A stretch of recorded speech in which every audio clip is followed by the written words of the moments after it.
You're Flying with Pod Squadron podcast. All wings report in. Pod Pirate standing by. Pod Tracer standing by. Pod Dameron standing by. All ships to attack formation. Mission objectives to talk about the Star Wars experience from the movies, TV shows, animation, comics, books, themed experiences, merchandise, and your art, and all of your other inspiration from the galaxy far, far away. Today's flight plan includes Star Wars: The Clone Wars Season 2, episodes 12 through 14, and Season 3, 5, and 6. Our special guest for tonight, one of the contributors for, I can't talk today, EndorExpress.net, David Ye. And for all of you out there, all comm channels open. Follow us on Twitter, Facebook, and Instagram. Find us on YouTube. Like and subscribe and hit the bell icon so you can know when we have new content. First of all, I'll be your squad leader for today. I'm Mandy Lowe, aka Chinese Pirate, director, storyteller, puppeteer, performer, and fight choreographer. On my wing is Tracy. Hi, I'm Tracy, also known as Hot Nerd Girl, blogger and nerdy girl, and occasional semi cosplayer for charity when there's not a pandemic. And on my other wing, nail that. I'm gonna nail it. And on my other wing is Lexi. Hey guys, my name's Lexi. I'm oh man, Tracy, you messed me up so bad. It's all downhill from there. No. That's how I roll.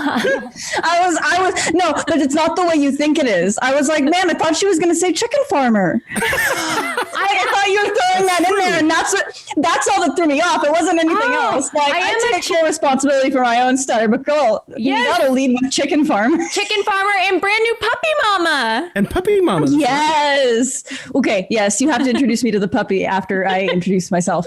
All right. Hi guys. My name's Lexi. I am an art department gremlin, death doula in training as circus artist, and you guys can find me at Feral Geek Aesthetic on Instagram.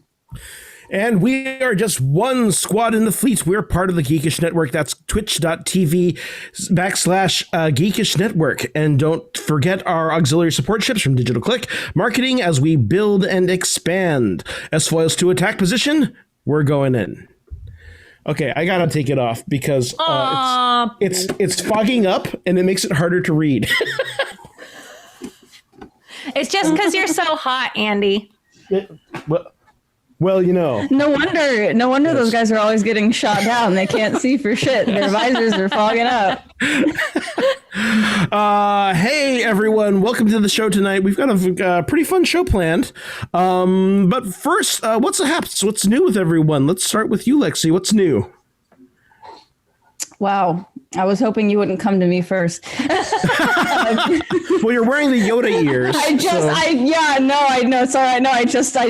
No, so when we were talking earlier, I was like, oh yeah, I'm going through like the part of the death doula training where we're talking about like all the really fun things like hospice and the top 10 causes of death in the United States.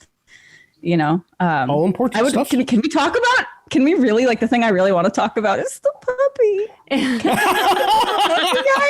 I don't want to talk about me. Let's talk about the puppy. So let's meet our little our baby Yodeling or youngling here, youngling pup. The little baby direwolf. This is Millie. She's named after an astronaut and scientist that I very much admire who flew up on the space shuttle in 1991. And she actually, the Millie she's named after actually died on my birthday this past year. Oh. So it was kind of kismet. My mom always wanted a scientist in the family, and I could not provide that to her.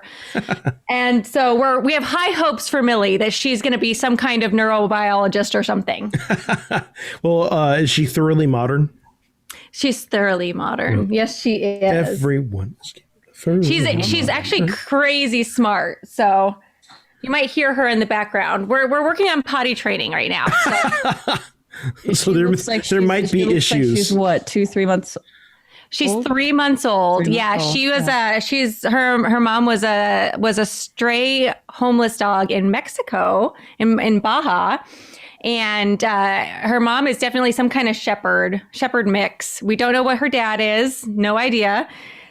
She's the only one of the puppies who does not look like the mom. So at some point I might get her DNA tested. We'll see. I think she looks like she's got a little husky in her, but that's to be determined. And yeah, so this is Millie. And yes, a little cutie surprise. She is a little cute. I was not planning on getting a puppy. I was going to get an adult dog, and of course, I ended up with That's what I did. And then this happened. Yeah. But sometimes you end up with a puppy. I know. And sometimes they choose you. It's like the wand. She did. The wand chooses the wizard. She a big pit bull went by, and her sister was barking like crazy at her, and she just sort of went and like walked over and crawled into my lap, and I was like, well, there we go. Yeah. See, she chose. So, yeah. All right. Well, shall we get into the show today? Oh, sure. But wait, somebody's asking if this is a tiki cup, and yes, it is. It's a Chewbacca tiki cup. And since Paul's going to ask me, this is Angry Orchard Unfiltered. There you go. I'm sure there will be if there's other tiki questions. Our special guest is that's actually a pretty good segue here. Our next guest is actually David Ye, who works with EndorExpress.net. He is a fan of all things theme parks and Disney. Also, he is an avid tiki mug collector and creator, actually. So please welcome David Ye. Hey, everyone. Yay! Thanks for having me. Welcome to the show. Thanks for having me. Yeah. So let's just start out talking about the site, EndorExpress. Tell us, like, where, how did it get started, and what's it all about? Well, as you know, the original Star Tours that opened in 1987 was the EndorExpress. You are boarding the express ship to Endor, and it's right here behind me, an EndorExpress for ants. And that phrase kind of coined the website. And it was started by this gentleman named Chris Van de Sande.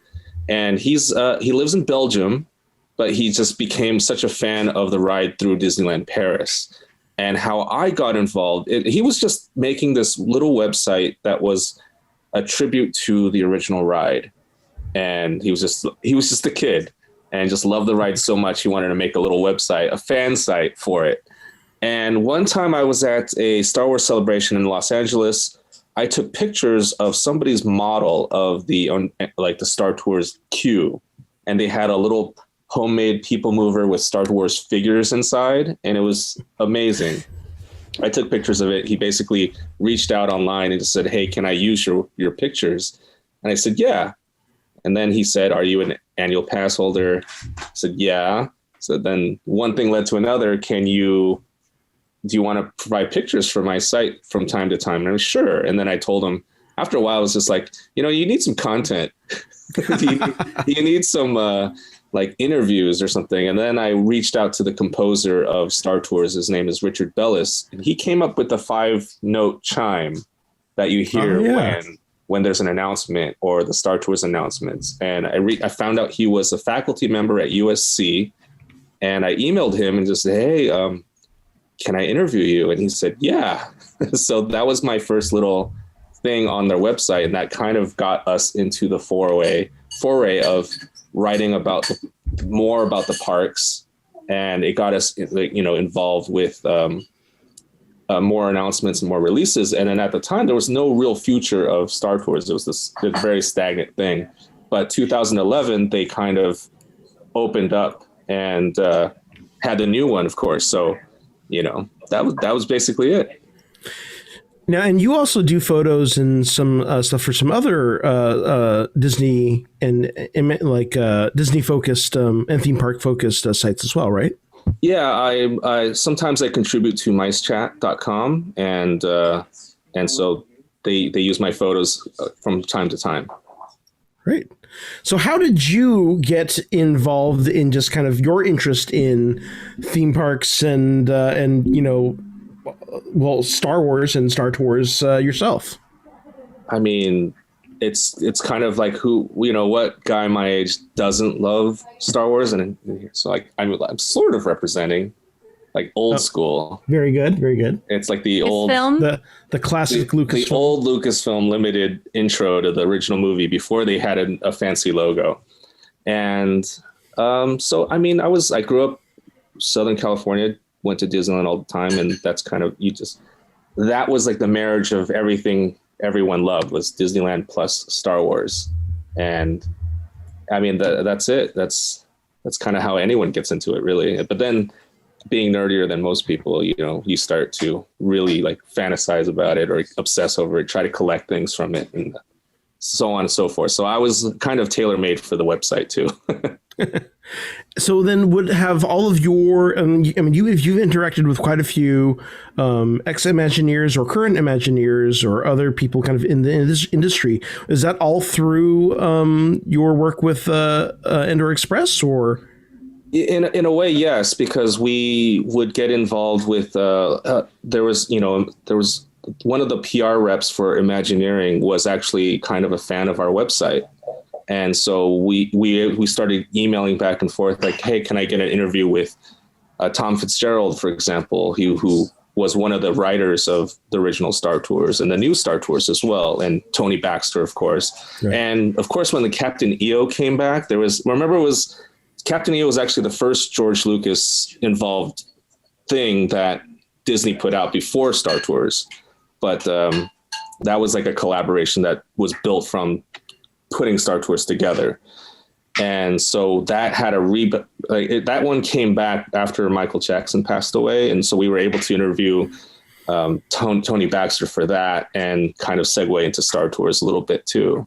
And it just kept on going. So we were invited back to other random openings that had nothing to do with Star Wars either. So, but yeah, and Michael Giacchino was the composer of the new one. So we got a hold of him somehow. And I love him. Yeah. It's just kind of one of these things that one of these gifts that keeps on giving is that I'm meeting these people that I admire and love their work, but it's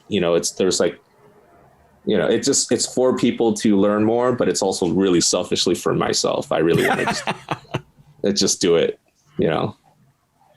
Well, that said, let's kind of get into the main topic. It's a really interesting thing to me. Also, being a theme park nerd that I am, and we both are, but looking at just kind of the history of theme park design and attraction design, right?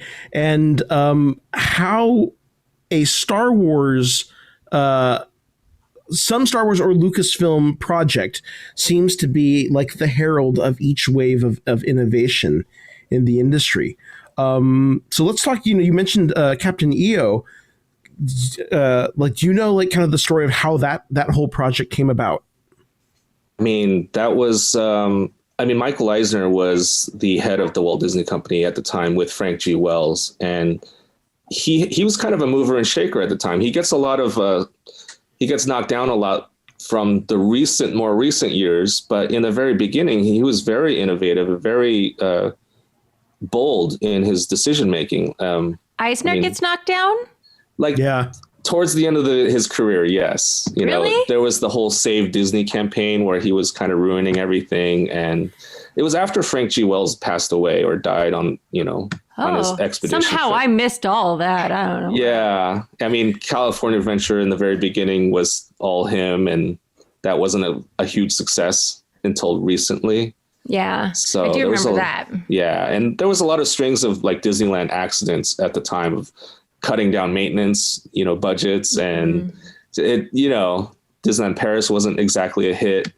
Hong Kong Disneyland wasn't a huge hit either because they just scaled down everything. So, that's a whole other podcast probably that you want to get into. But to answer your question, so Captain EO was something, because Star Tours was it was something that was going to take a long time. And so there was another project that just kind of got greenlit as a 3D movie.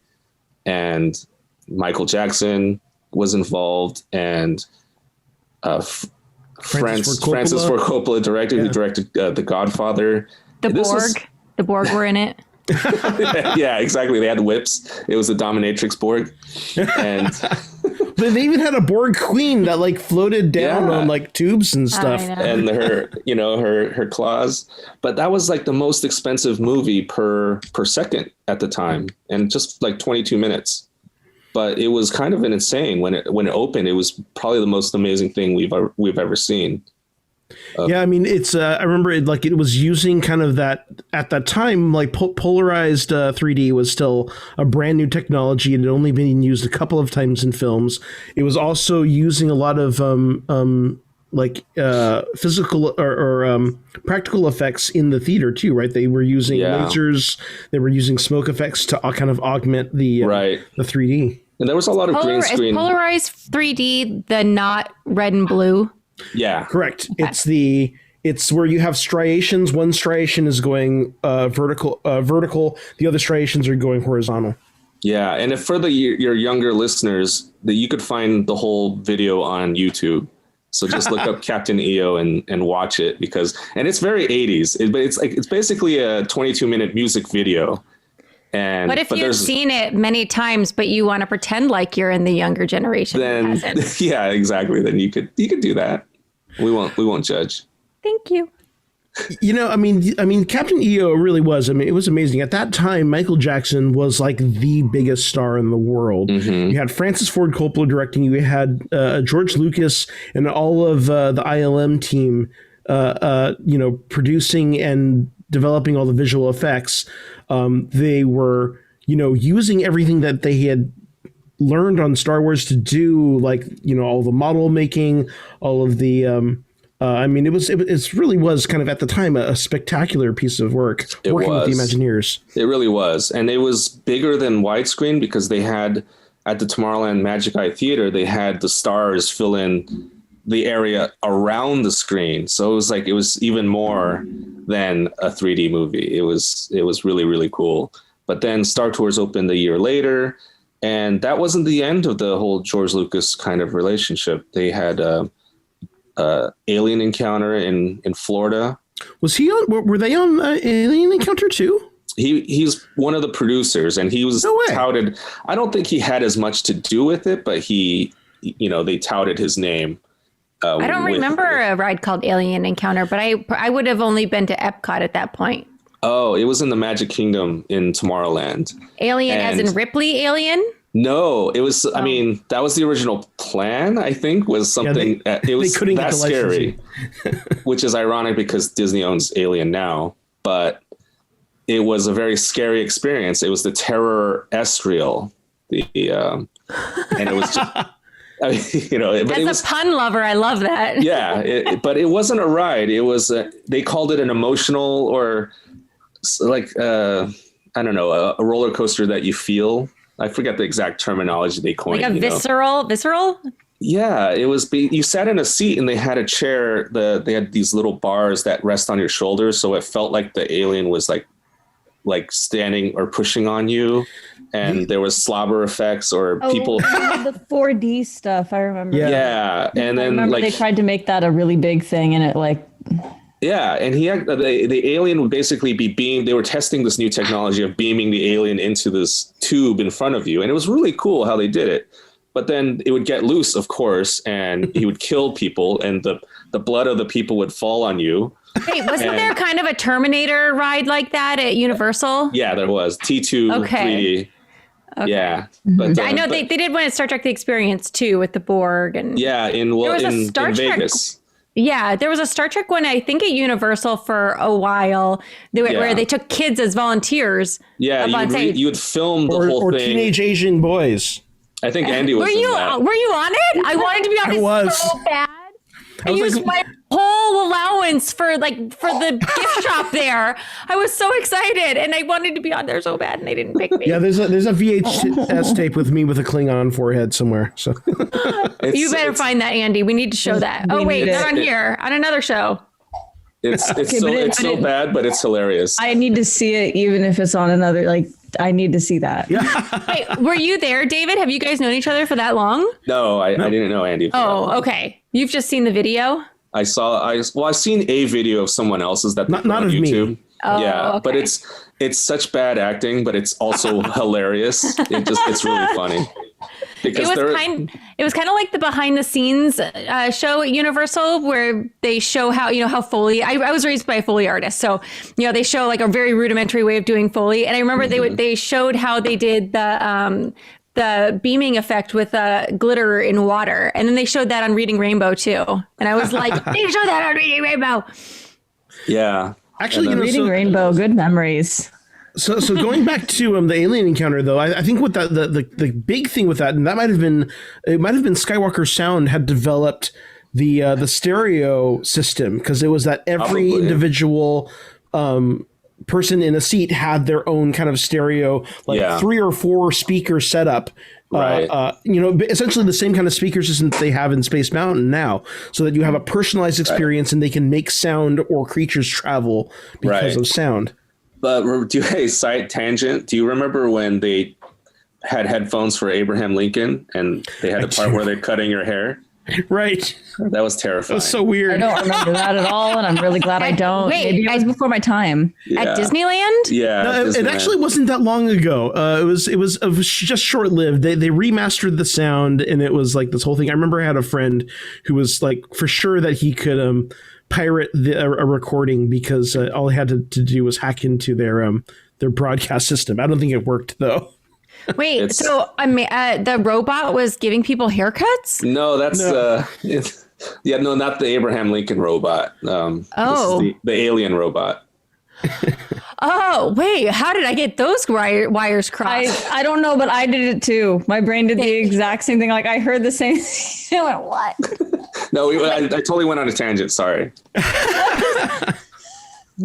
Because Andy was talking about sound, right? And then in Alien Encounter, and I said, tangent, do you remember when you had to have headphones for Abraham Lincoln and they were cutting your hair? And you hear the snips and it felt like you were getting your hair cut. Oh, yeah. Oh my God. That makes a lot more sense. Yeah, that makes a lot more sense. Yeah. But hey, I think we have an idea for something else of an alien giving you a haircut. If somebody cuts my hair in Disneyland, I will kill them. Well, there's a barber at the Magic Kingdom, like an official one. I don't know. I don't know if they're still there. Wow. I bet on Main Street somewhere. Yeah, that's where it was. I know. I did all the parks in one day. Whoa. Oh my God. So there was a lot I didn't see.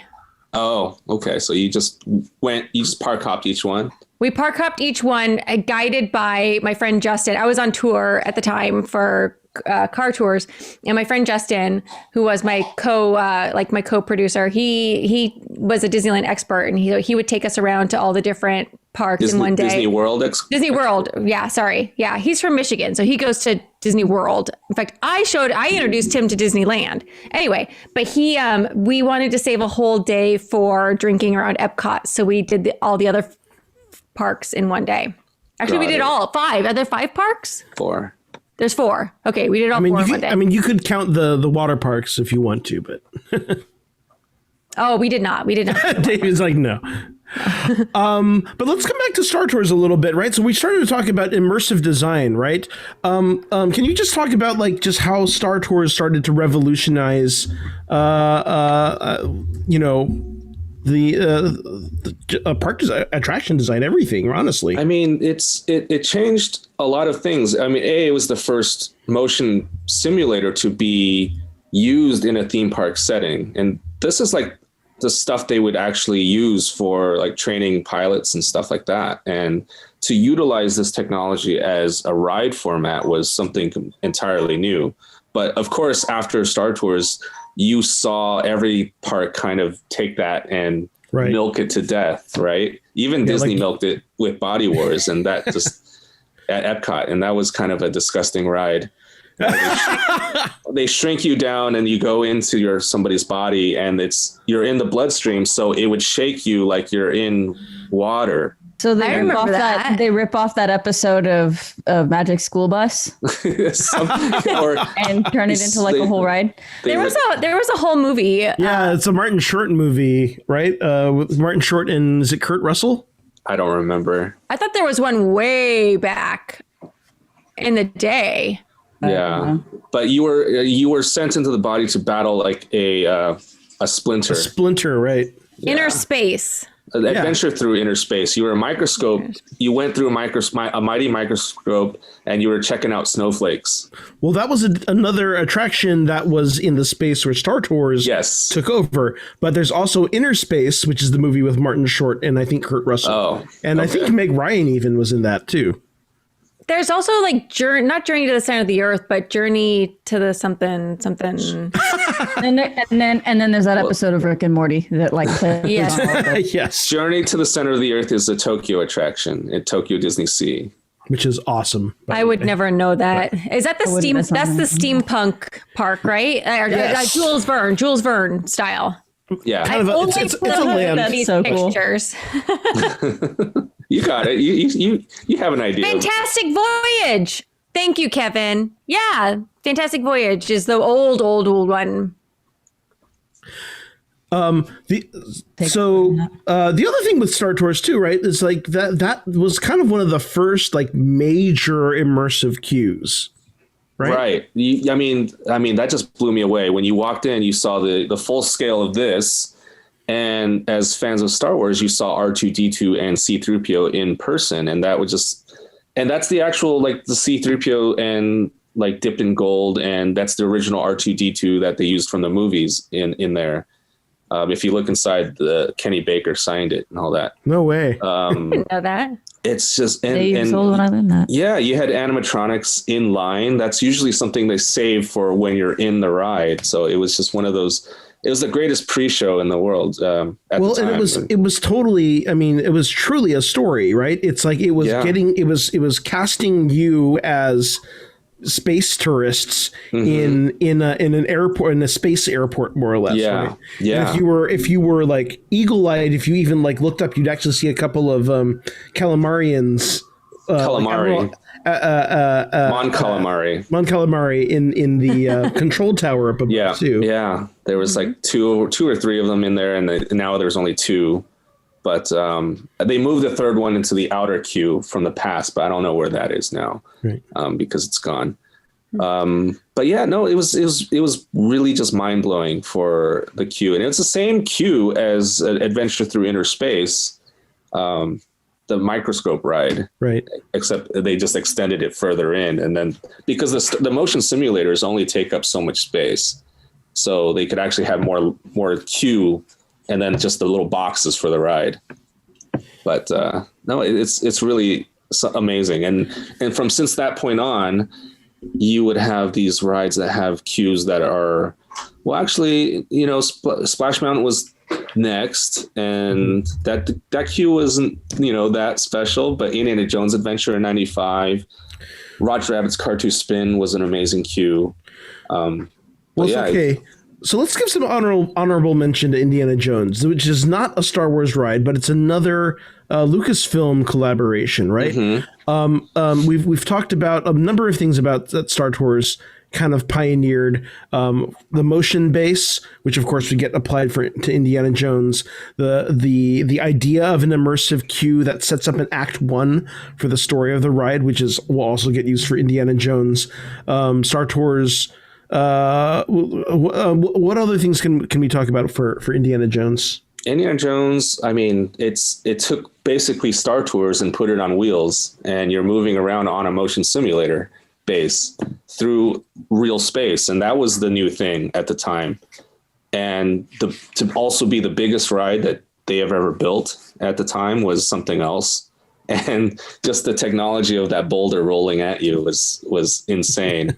But I mean, it is sad that a lot of people won't see it the way it was when it grand opened, because remember they had the 3 gateways that actually changed. Now you're always going through the center door, and they changed the rooms anyway, but now you'll never know which. They don't have the joy. Why did they change that? I remember the first time I rode it. It kept on breaking down, I think. and it just became one of those. It costs too much money to maintain. Yeah. Did somebody look in the eye? All the time. You tell them not to, but they still do. That's my second favorite ride after Star Tour. Space Mountain. Yeah. Those are my two favorite rides in the world. It's so great. Yeah. Love that ride. Actually, okay, let's backtrack a little bit. One other thing that we forgot to mention, right? But of course, you talk about Indiana Jones and how they evolved the technology and added the projection. But Star Tours was also the first ride that employed a ride film, more or less, right? I mean, that was a ride anyway. That was a ride onboard ride projector system. Yeah, I think so. But of course, that would get applied. Right. And it's funny because we got to a point where people would start complaining about screen-based attractions, but not only when it became 3D, not when it was like Star Tours. Right. A lot of people can't do 3D. Yeah. Star Tours is the ride where the pilot says bye-bye, bye-bye, bye-bye. That's right? Ali Sansan. She's played by Allison Janney. So I had a number of years between Disneyland visits as a teenager, whatever, and I would always say bye-bye, bye-bye, and I had no idea where it was coming from, and it would drive me nuts. I would lose sleep trying to figure out where I got this from, and then I finally went back to Disneyland one day, and of course I made a beeline to Star Tours, and when they said that, and I went, like I never would have thought that it was Star Tours. Are you sure it wasn't the genie in Aladdin? No, it was definitely the Star Tour. But was the genie in Aladdin referencing that? Because that was 90s, so it could very well. Yeah, because remember he was like, when he was asking everyone to get off the carpet. Yeah. Bye. Mm-hmm. But keep arms and legs inside the cart. Yeah. That is a 90s, so it could very well be a reference to.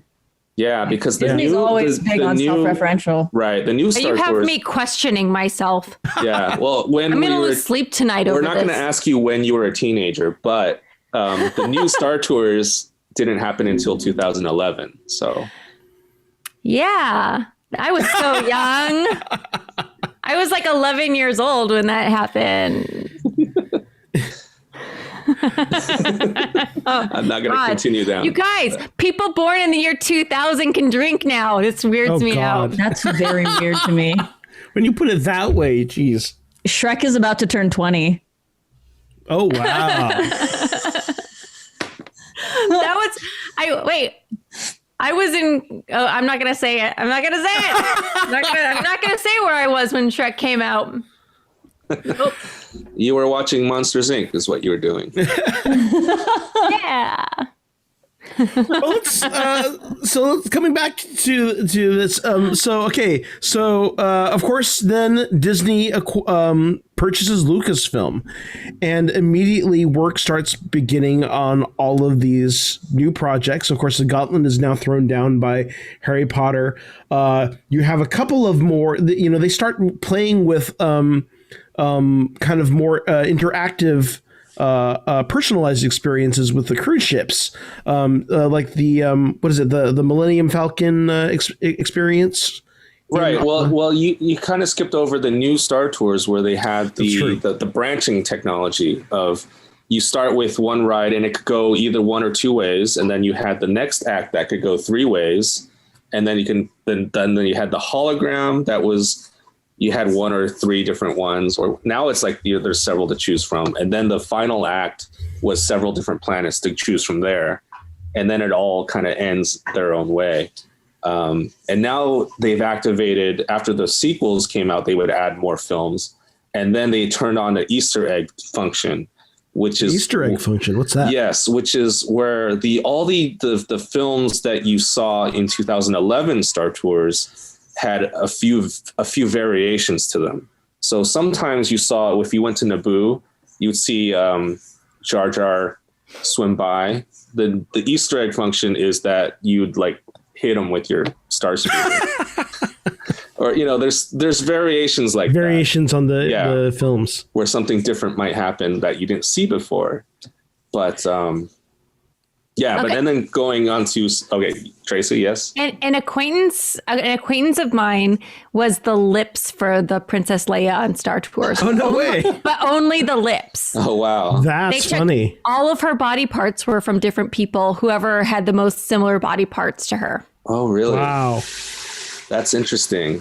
That's also And, kind of I think Reverse. the actress, that voiced her was Julie Dolan, if I'm not mistaken. I think she was the voice of Leia in Rebels as well. I'll have to double check that, but it's a pretty good sound alike, actually.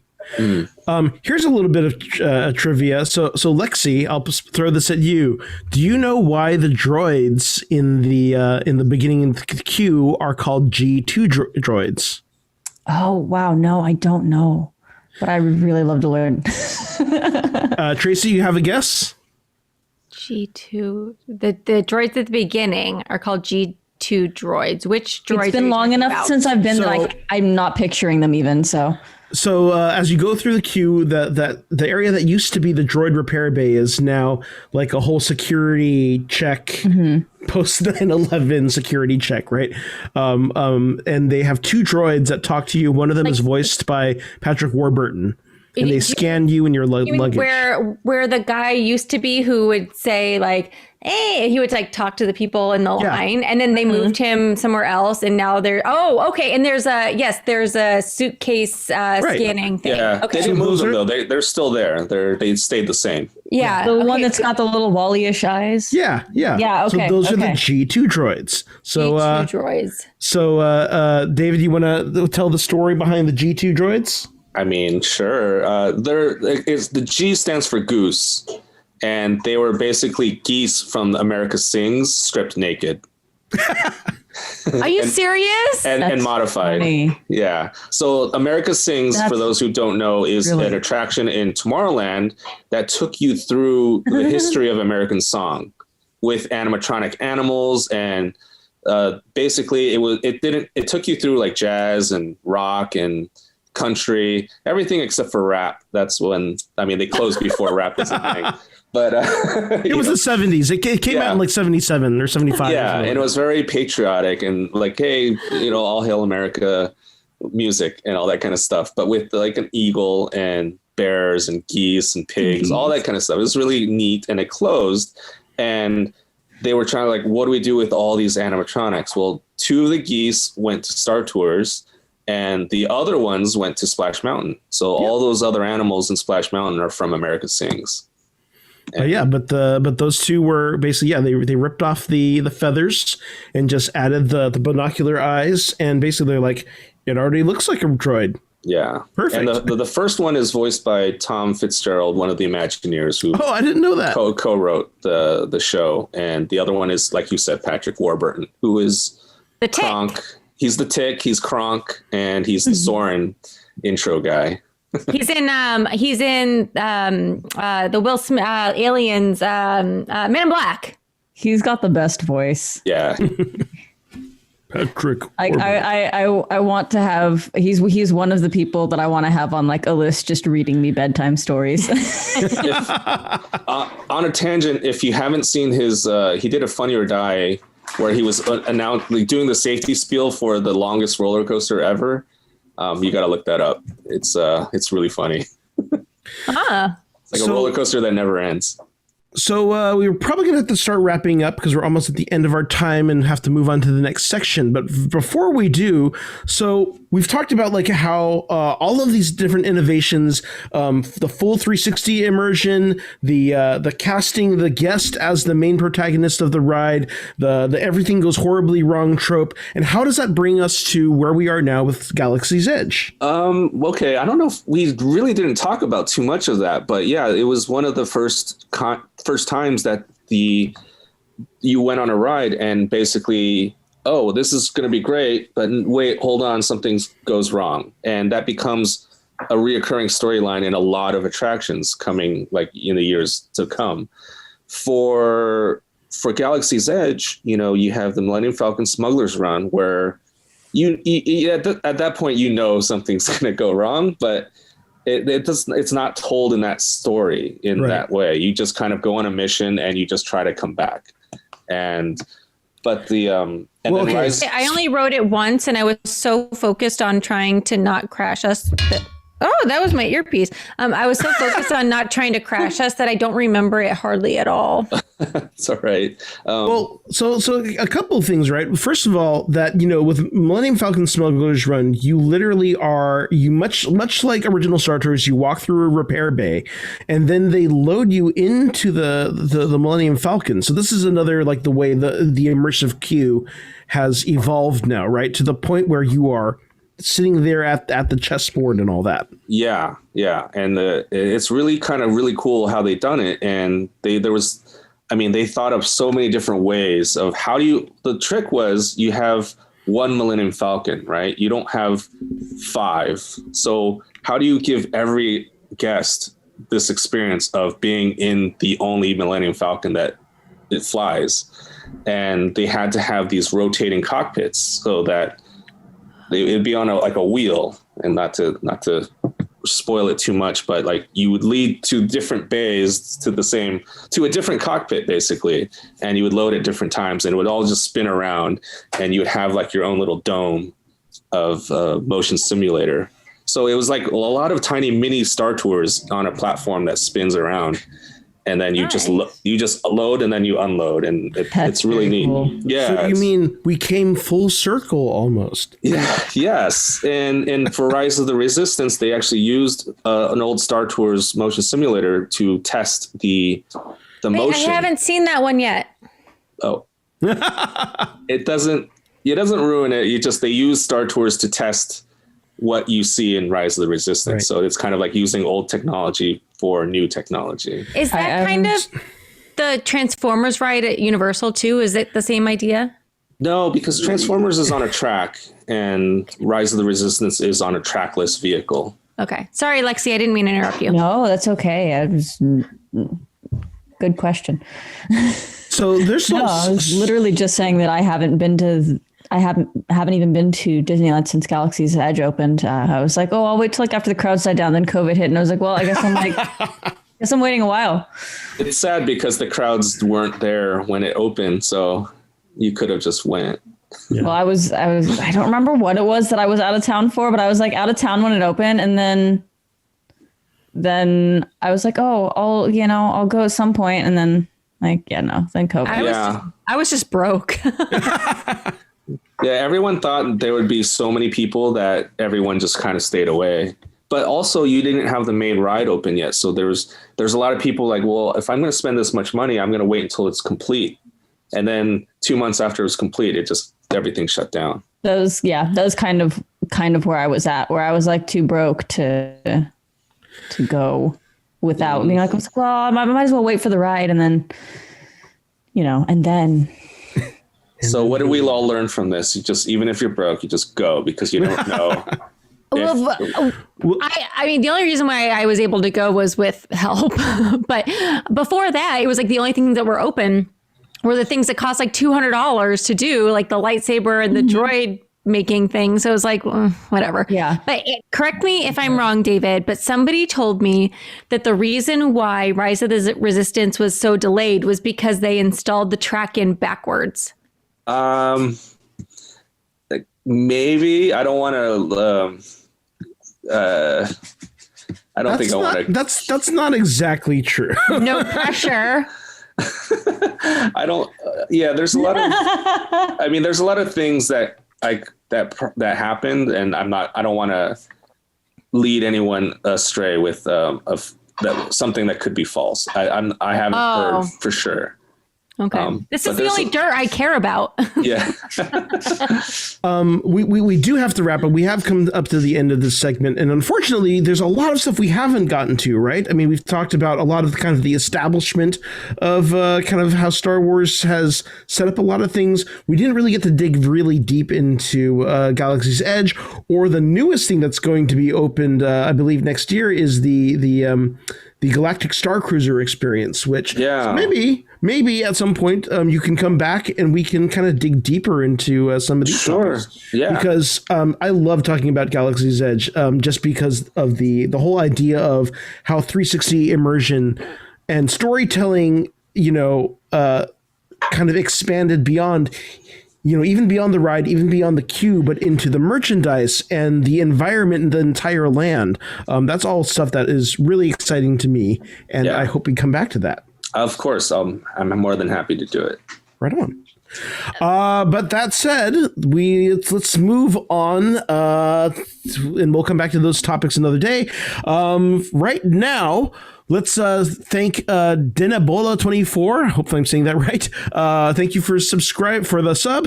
And also, if you are not aware, this is, of course, the Geekish Network. This is a new network. And to celebrate that network, and to honor the podcast that started it all, we are giving away a PC, courtesy of our good friend of the network, Jeremy Germ33. You can find his stuff on Instagram and Twitch at JeremyGerm33. It's a custom workstation or gaming PCs that don't break the bank unless you want it to. You set the budget, he'll work around it, premium parts with your personal flair, serving the greater Los Angeles community for 20 years with 20 years of experience. If you're in the market for a PC, hit up at JeremyGerm33 on Instagram and Twitch. We have a link which will go into the chat. If Tracy or one of you guys can go ahead and do that, and go ahead and enter for that drawing. The link will be in our. What am I putting in the? I had hiccups. I was trying to get rid of hiccups. What am I putting in the chat? The link for the drawing. The PC drawing. Oh, I think somebody put it in. Oh, okay, great. Is it the TGN giveaway? I believe yes. So. Okay. Stream Elements put it in. Okay. Great. Awesome. And let's move on to our second segment of the night. We're talking about the Clone Wars. This is our Essential Mandalorian watch list. We're talking about season 2, episodes 12 through 14, and to a lesser degree, just because they're not great episodes, season 3, episode 5 and 6. This is the Dutchess of Mandalore arc. Diplomacy or deception? The Council of Neutral Systems speaks for over 1,500 worlds who want to stay out of the war. But rumors have reached the Republic Senate, suggesting that the Council's new leader, Duchess Satine of Mandalore, is secretly building her own army to fight the Separatist cause. Now, Jedi Master Obi-Wan Kenobi has been sent to Mandalore to discover the truth behind these claims, reuniting him with Duchess Satine Kryze, for whom he had served as a bodyguard many years ago prior as a Padawan. Master Kenobi will see his role as general in the army of the Republic challenged by pacifist Satine, bringing him face to face with a new threat, the mysterious organization known as Death Watch. Bum, bum, bum. All right. Overview. What do you guys think of these episodes? I don't know much about animation, but I'd imagine it's really hard to create like sexual and romantic tension between digital characters, but like, damn, they nailed it. I mean, it helps that, Obi-Wan is like the ultimate stoic, show no emotion guy, right? Yeah. Before I did a lot of therapy, I thought he was a lot hotter. And now I'm like looking at Obi-Wan and looking at my dad, and I'm like, I'm like, oh no, what have I done? And that's why I'm very glad I went to therapy. Is that why I always pick guys that are the complete opposite of my dad? Yeah, that's a daddy issue too. I feel like this got weird. Well, because I also do. Not really. Look, Star Wars. We've already established Star Wars is basically like daddy issues the saga. That's true. That's true. So Darth Vader is Dark Father. And then once I figured that out when I was like 23, then I did the same thing, and I dated some guys who were like the complete opposite. Then I like went for the Anakin type, and like that was all bad too. Like we all know where that goes. Yeah. But you didn't die giving birth to twins, so that's the important thing. I didn't die giving birth to twins, so I think you didn't die of a broken heart. Oh, yes. AKA postpartum depression. Right. Depression got Padme. That's some spontaneous postpartum depression. Jeez. Spontaneous postpartum depression. So let's talk about the first episode in this arc. So when we first meet Dutchess Satine, what are your thoughts on her? So it's really interesting coming off of, the last couple of seasons of watching The Mandalorian to come back and then review other sides of Mandalorian politics and culture through Clone Wars, especially after this last season getting introduced to Bo-Katan, who is Satine's sister. So very, very interesting to get to rewatch something that I hadn't watched in a couple of years and see just a completely different reaction to the trauma of war, which is Satine's pacifism, which doesn't, the knee-jerk polar opposite reaction doesn't always go well, as like we kind of see for her arc.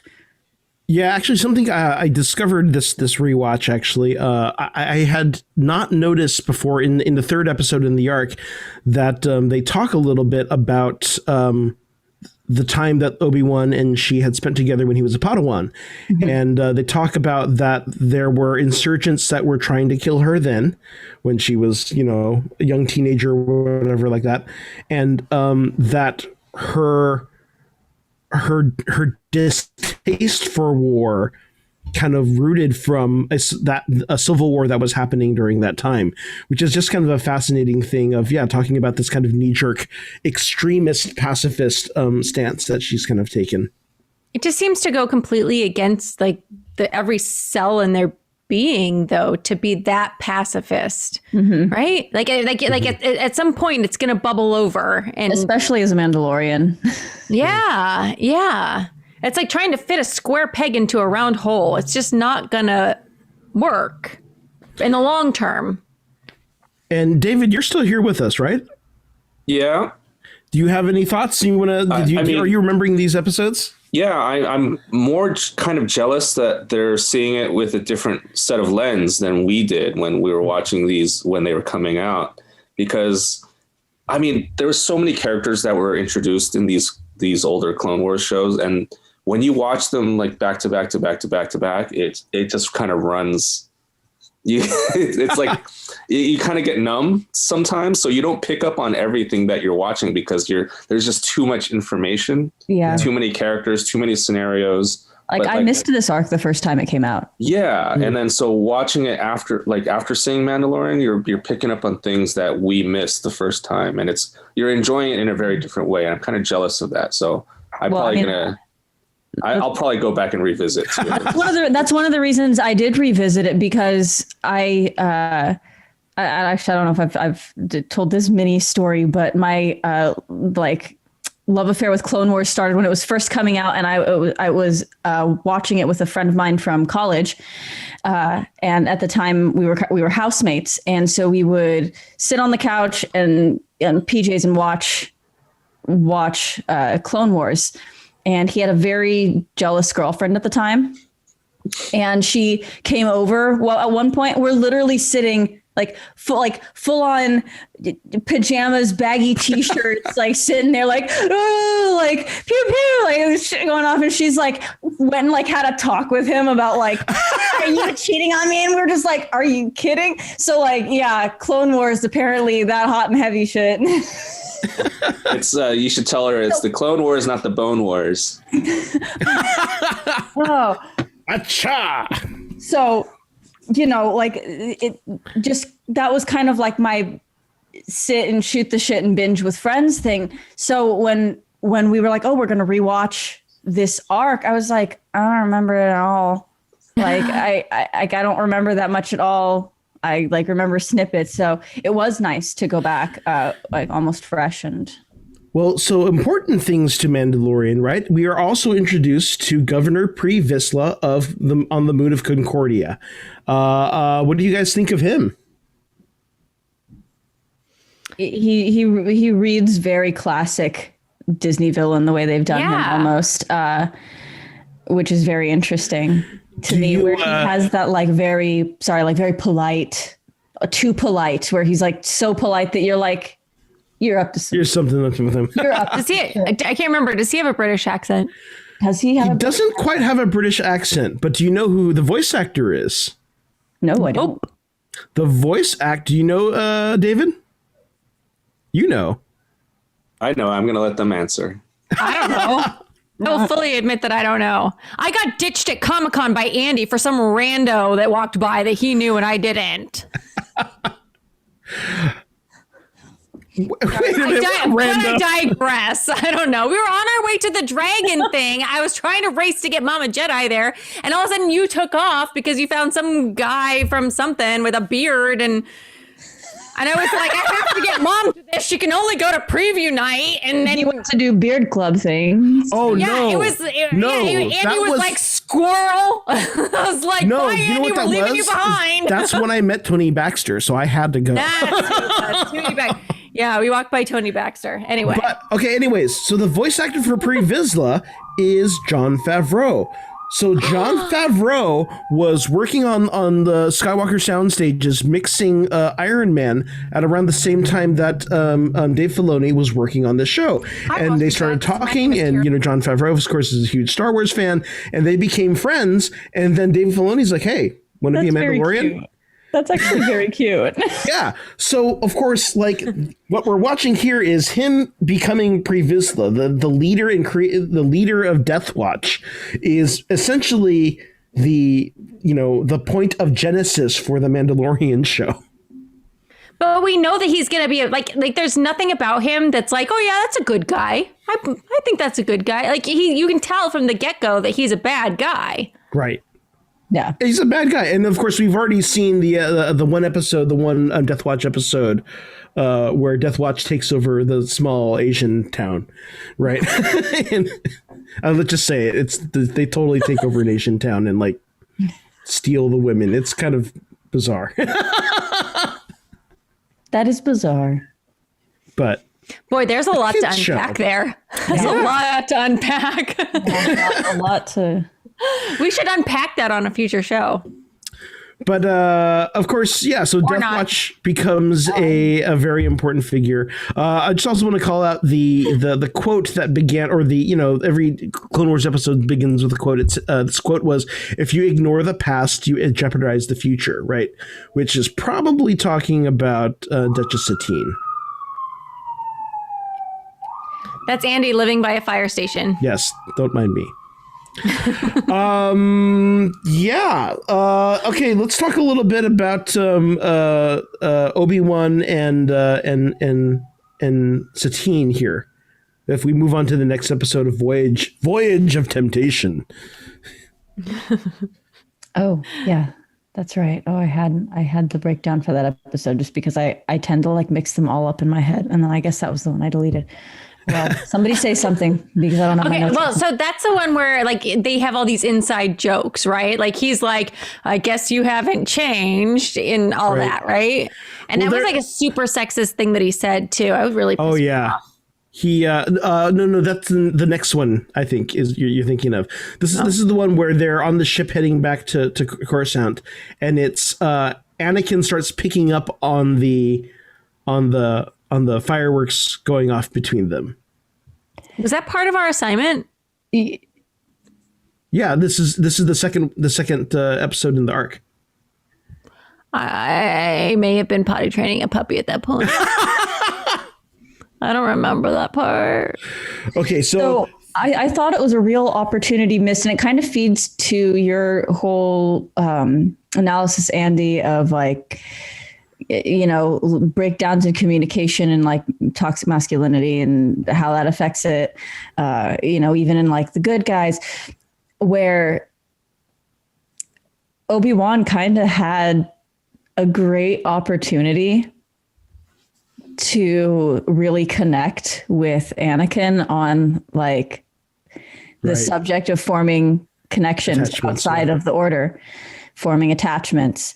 And he has the opportunity to like really be vulnerable about it. And I think because he doesn't know how to do that effectively, you can see him like he gets like upset. It's funny, at moments like where he just gets really flustered. Like, we're not going to talk about this. I'm just going to pretend it's not fucking happening. Yeah. We're just not. I do remember this part. I remember. Okay, you didn't see it. Yeah. And there's like one thing where he goes, okay, right. You go check on your girlfriend. And he's not my girlfriend. She's not. Fuck it. Walks off. You know what I mean? But like highly trained Jedi has to take a moment to be like, she's not my girlfriend. Like, clearly like unresolved shit there, That's like every guy I date. She's not my girlfriend. The quote of this episode begins with, "Fear not for the future, weep not for the past." What past do you think they're referring to? The Mandalorian past of war. I mean, I was going to say, it's more direct to Obi-Wan and Satine, right? I mean, it's interesting say how... the quote again. Say it again. "Fear not for the future, weep not for the past."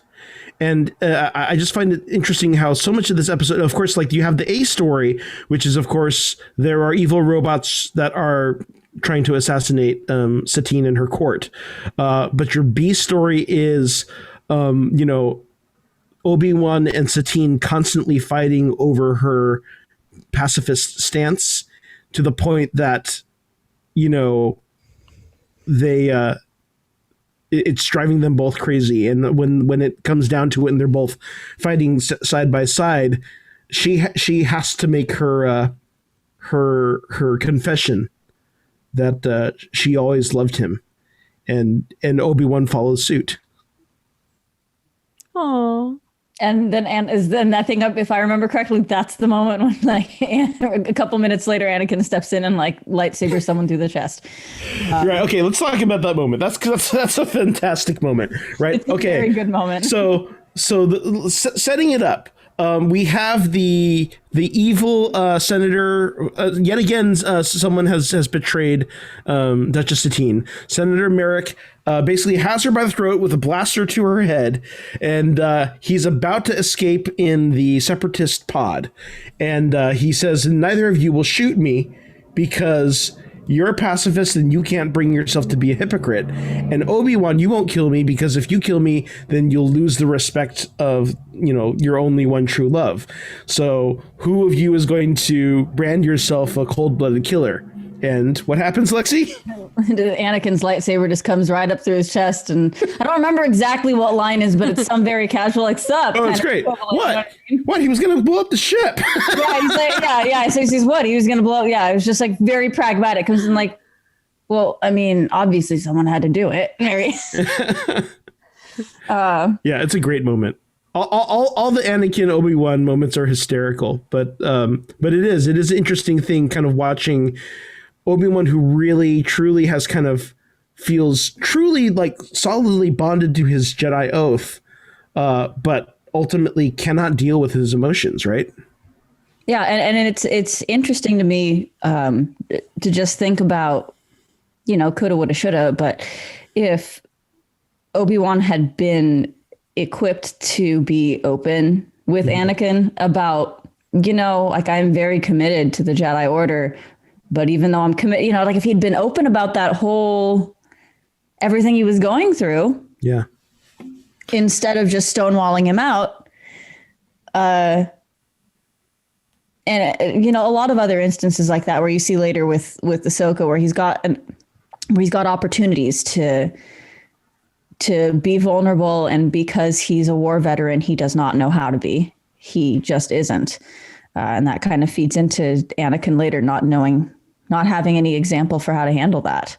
I do think that Anakin did try to impart that and break that cycle with Ahsoka, though, because he did try to warn her against falling in love with what's his face, the guy. Right. I was gonna say, yeah, he tried, but he wasn't equipped himself either because he'd never seen. And so like you kind of He's see just sort of like, trust me. I'm not going to tell you why, but trust me. Which interestingly enough is a different version of the same thing Obi-Wan did.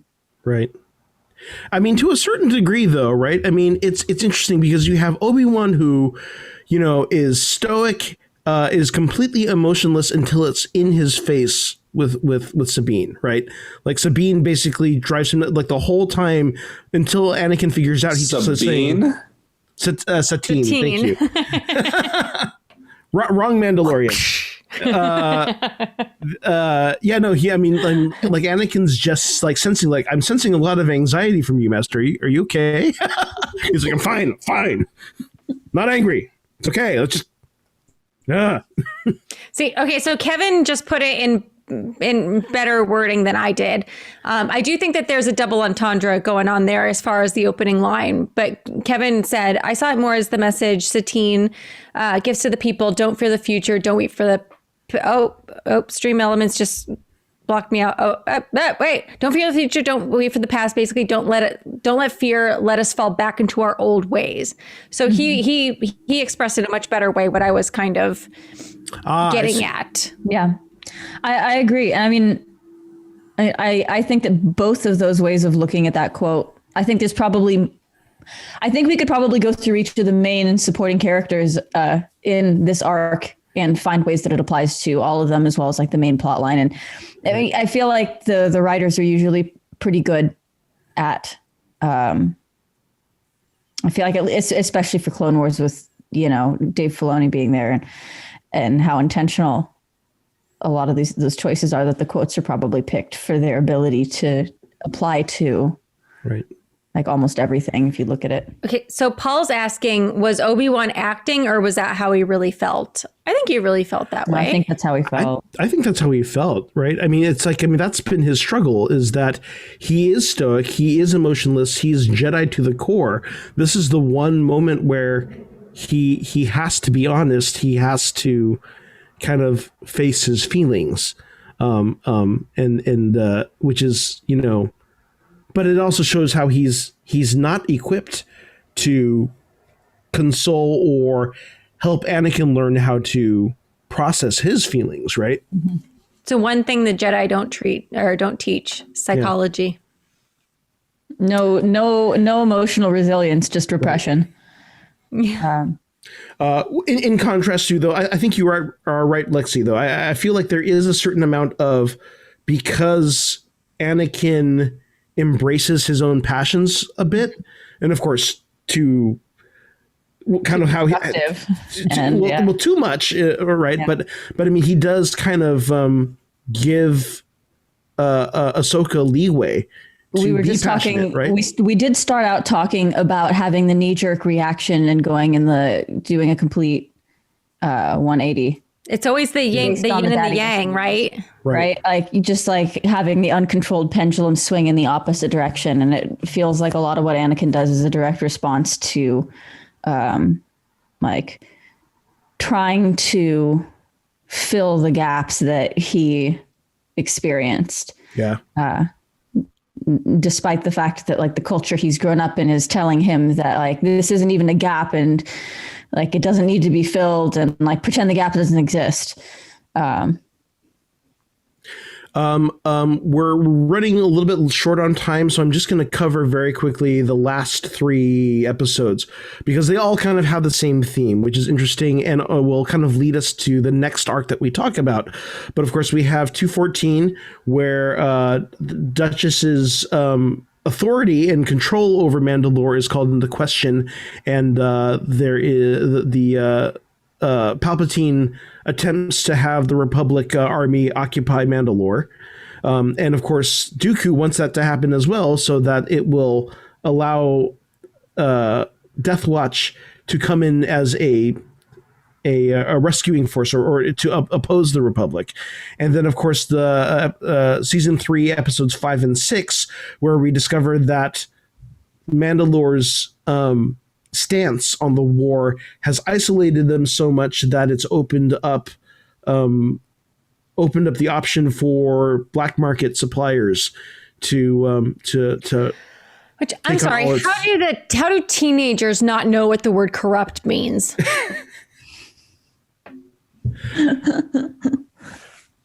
Like teenagers, that's all they are, is corrupt.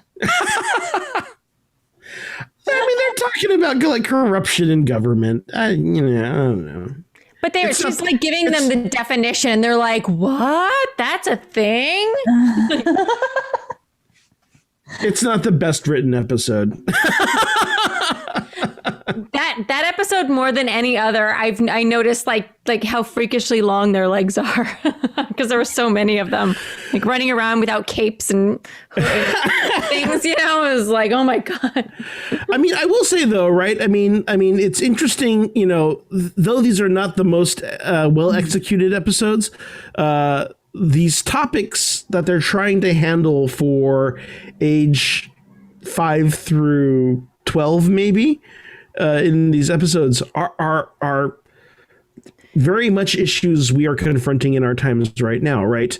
We're talking. I think it's for 5-year-olds. There's a lot of politics and like government speech. What is? I have no idea what age range is supposed to watch them, because I don't.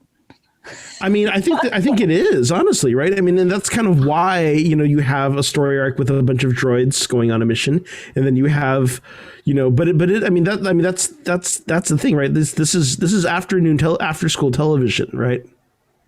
Everybody's commenting about how much they switch their clothes and hair, but they have ladies' maids and stuff, right? That help them.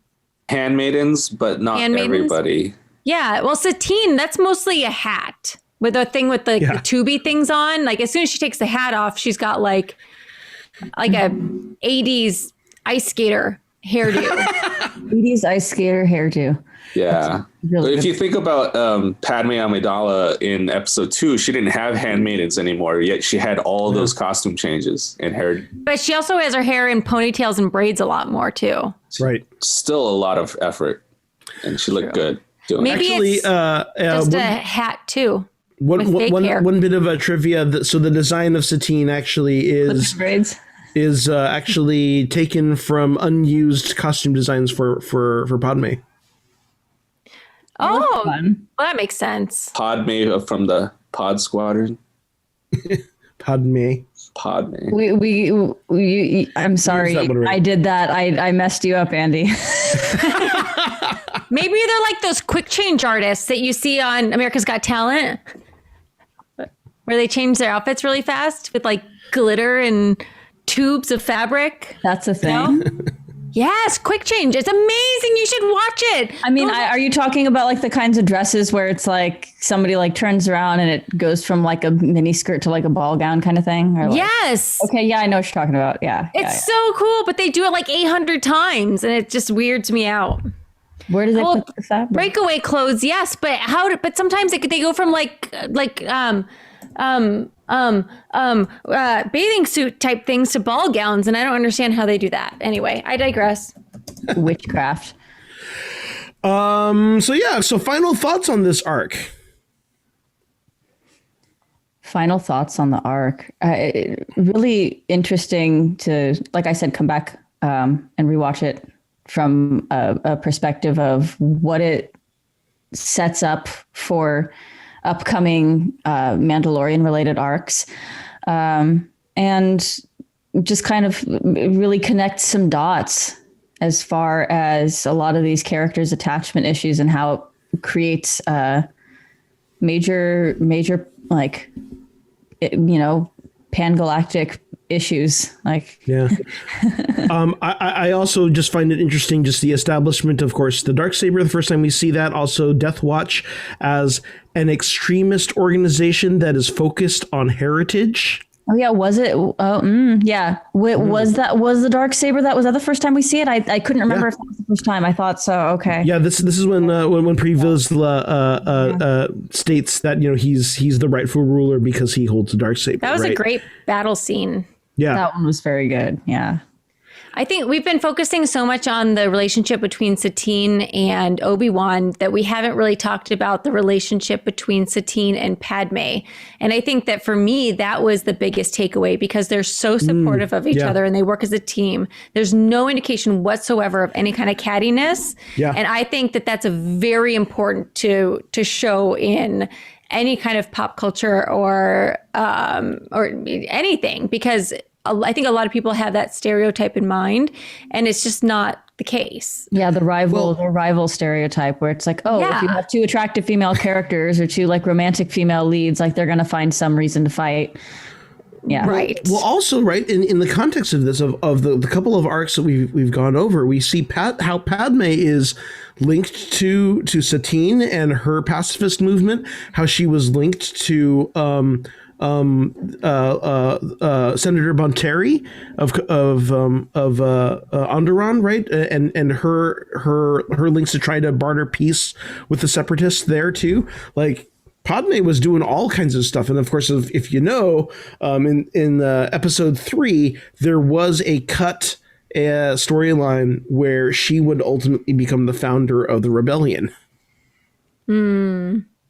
She's a little bit like the Spock of Star Wars in Clone Wars. She's like the ultimate ambassador. She always knows the right thing to say and do. And I mean, she is the direct counterbalance to Anakin, right? And I love how she's like, I got this. She's just like, hey. Drop my earbud again. With that, I think it's time. That's about the end of our time. So let's wrap it up. Do we have any squad reports from the chat at all, Tracy? We had a new follower, Popcorn Yeti. Thank you.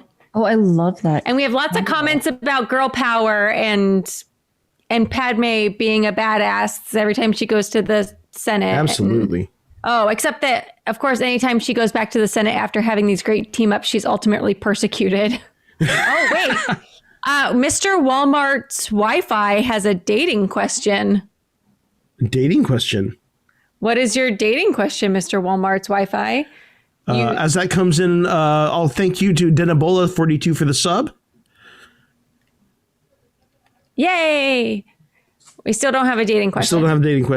Well, as we're waiting for the dating question, we're just going to give little reminders for next week. On March 20th, we're going to come back to our final High Republic Book Club episode where we cover part 3 of Light of the Jedi. That's chapters 36 through 44. We're going to round up do our full roundup on the novel and how everything comes together and ends there. Because I won't say things. I won't spoil anything for anybody now. I can't spoil.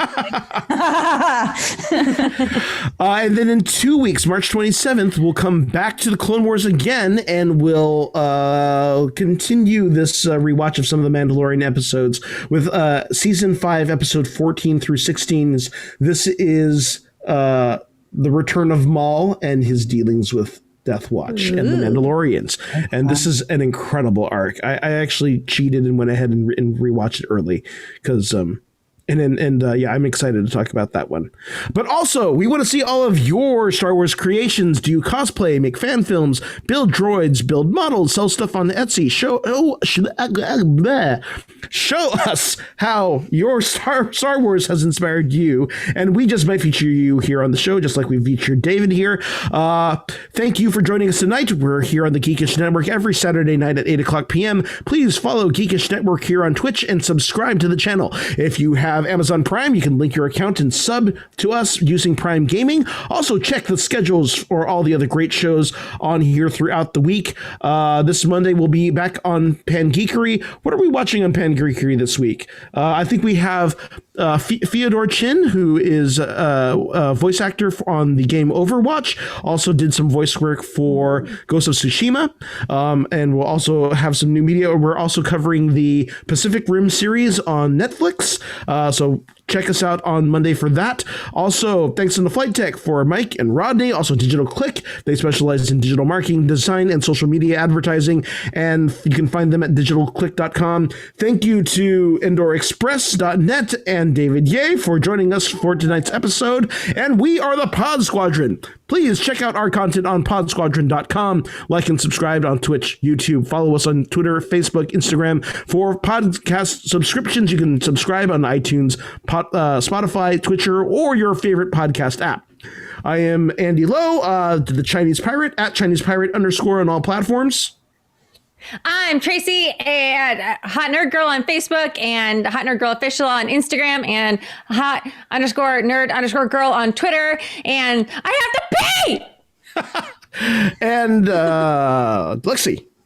Hi guys, Lexi. I don't know why I said hi again because we're all done wrapping up. It's been a day. All right, guys, find me at Feral Geek Aesthetic on Instagram and Feral Geek on Facebook. Thanks so much. And we're going to be rating Denise Pantoja, so get ready for that. All wings return to base, course laid in, and prepare to make the jump to light speed on my mark. And remember, the truths we cling to depend on your own point of view. Only the Sith deal in absolutes. Good night, everyone. Good night. Millie and I are going to go pee together.